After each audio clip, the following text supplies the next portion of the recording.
एक रिपोर्ट में दावा किया जा रहा है कि अमेरिका ईरान के बीच दूसरे दौर की बातचीत इस्लामाबाद में हो सकती है।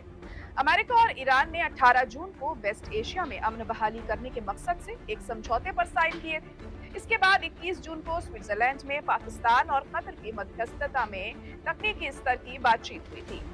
डिप्लोमेटिक जराये के हवाले से पाकिस्तानी अखबार डॉन ने बताया कि बातचीत का फिर से शुरू होना डिप्लोमेट प्रोसेस को पटरी पर बनाए रखने और वॉशिंगटन और तेहरान के बीच लंबे समय से चले आ रहे तनाज़े को सुलझाने की जारी कोशिशों का हिस्सा है। रिपोर्ट्स में डिप्लोमेटिक जराये के हवाले से ये भी बताया गया है कि तकनीकी बातचीत के लिए दो मुमकिना मकामात हैं, जिसमें इस्लामाबाद और स्विट्जरलैंड का बर्गनस्टॉक रिजॉर्ट शामिल है। हालांकि इस्लामाबाद के चुने जाने की पॉसिबिलिटीज ज्यादा हैं। उम्मीद है कि तकनीकी बातचीत 11 जुलाई को होगी। हालांकि जगह के बारे में अभी कोई फैसला नहीं लिया गया है।